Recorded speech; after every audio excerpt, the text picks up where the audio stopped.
Hello, everybody. Welcome to today's reading through the Bible in 365. Today we are going to be focusing on Ezekiel chapter 1 and 2 and Hebrews chapter 11 verses 1 to 19. So we're going to go ahead and get started in Ezekiel with chapter 1.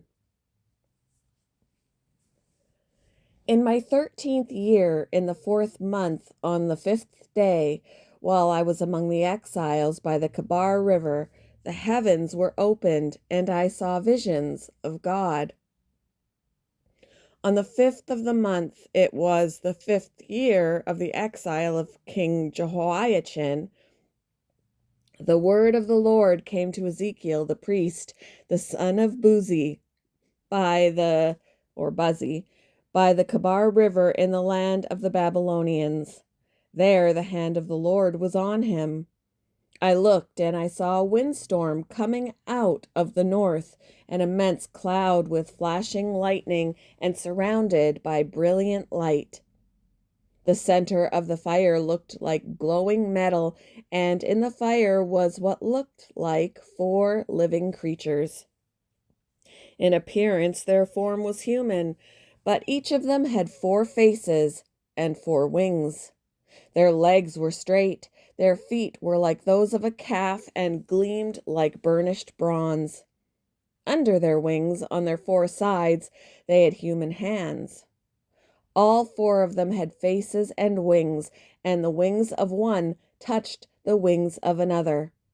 Each one went straight ahead. They did not turn as they moved. Their faces looked like this. Each of the 4 had the face of a human being, and on the right side each had the face of a lion, and on the left of the face of an ox. Each also had the face of an eagle. Such were their faces. They each had 2 wings spreading out upward, each wing touching that of the creature on either side, and each had 2 other wings covering its body. Each one went straight ahead.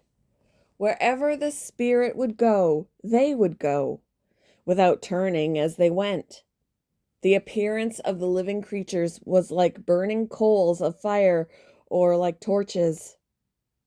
Fire moved back and forth among the creatures. It was bright, and lightning flashed out of it. The creatures sped back and forth like flashes of lightning. As I looked at the living creatures, I saw a wheel on the ground beside each creature with its 4 faces. This was the appearance and structure of the wheels. They sparkled like topaz, and all 4 looked alike. Each appeared to be made like a wheel intersecting a wheel. As they moved, they would go in any one of the 4 directions the creatures faced, and wheels did not change direction as the creatures went. Their rims were high and awesome, and all 4 rims were full of eyes all around. When the living creatures moved, the wheels beside them moved, and when the living creatures rose from the ground, the wheels also rose.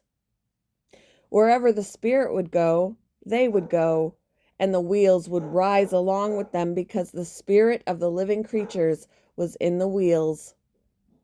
When the creatures moved, they also moved. When the creatures stood still, they also stood still. And when the creatures rose from the ground, the wheels rose along with them because the spirit of the living creatures was in the wheels. Spread out above the heads of the living creatures was what looked something like a vault, sparkling like crystal and awesome. Under the vault, their wings were stretched out, one toward the other, and each had 2 wings covering its body.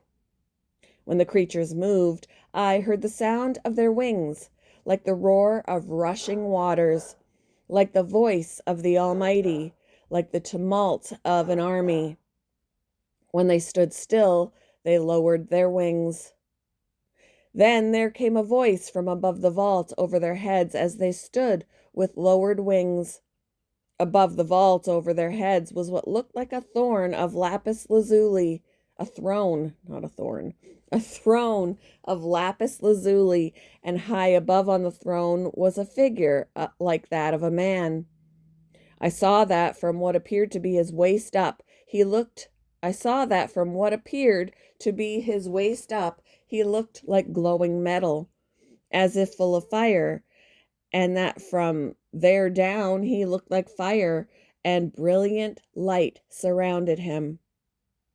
Like the appearance of a rainbow in the clouds on a rainy day, so was the radiance around him. This was the appearance of the likeness of the glory of the Lord. When I saw it, I fell face down, and I heard the voice of one speaking. Chapter 2. He said to me, Son of man, stand up on your feet, and I will speak to you. As he spoke, the Spirit came into me and raised me to my feet, and I heard him speaking to me. He said, Son of man, I am sending you to the Israelites, to a rebellious nation that has rebelled against me. They and their ancestors have been in revolt against me to this very day. The people to whom I am sending you are obstinate and stubborn. Say to them, This is what the sovereign Lord says, and whether they listen or fail to listen, for they are a rebellious people, they will know that a prophet has been among them. And you, Son of man, do not be afraid of them or their words. Do not be afraid, though briars and thorns are all around you, and you live among scorpions. Do not be afraid of what they say, or be terrified by them, though they are a rebellious people. You must speak my words to them, whether they listen or fail to listen, for they are rebellious. But you, Son of man, listen to what I say to you. Do not rebel like that rebellious people. Open your mouth and eat what I give you. Then I looked, and I saw a hand stretched out to me. In it was a scroll, which he unrolled before me. On both sides of it were written words of lament and mourning and woe. Hebrews chapter 11. Now, faith is confidence in what we hope for and assurance about what we do not see. I think this is just verses 1 to 19. This is what the ancients were commended for. By faith, we understand that the universe was formed at God's command, so that what is seen was not made out of what was visible. By faith, Abel brought God a better offering than Cain did. By faith, he was commended as righteous when God spoke well of his offerings, and by faith, Abel still speaks, even though he is dead. By faith, Enoch was taken from this life, so that he did not experience death. He could not be found because God had taken him away. For before he was taken, he was commended as one who pleased God. And without faith, it is impossible to please God, because anyone who comes to him must believe that he exists and that he rewards those who earnestly seek him. By faith, Noah, when warned about things not yet seen, in holy fear, built an ark to save his family. By his faith, he condemned the world and became heir of the righteousness that is in keeping with faith. By faith, Abraham, when called to go to a place he would later receive as his inheritance, obeyed and went, even though he did not know where he was going. By faith, he made his home in the promised land. Like a stranger in a foreign country, he lived in tents, as did Isaac and Jacob, who were heirs, as did Isaac and Jacob, who were heirs with him of the same promise. For he was looking forward to the city with foundations, whose architect and builder is God.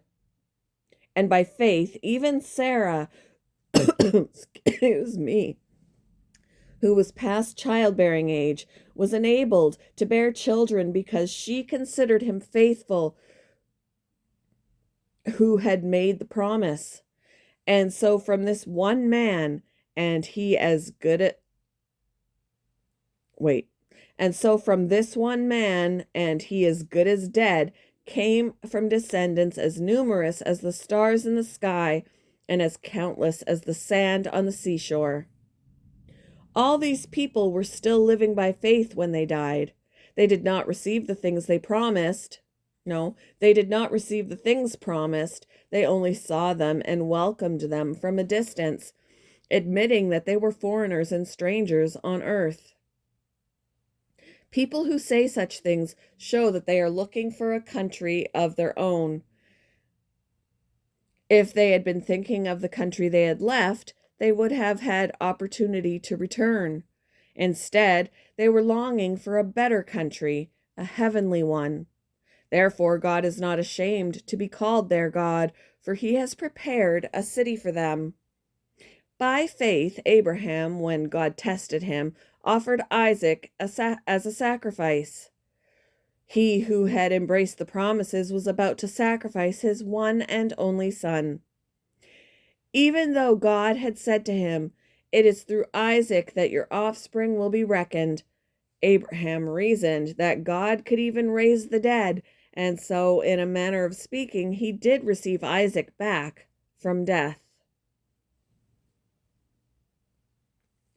Thank you for joining me for today's reading through the Bible in 365.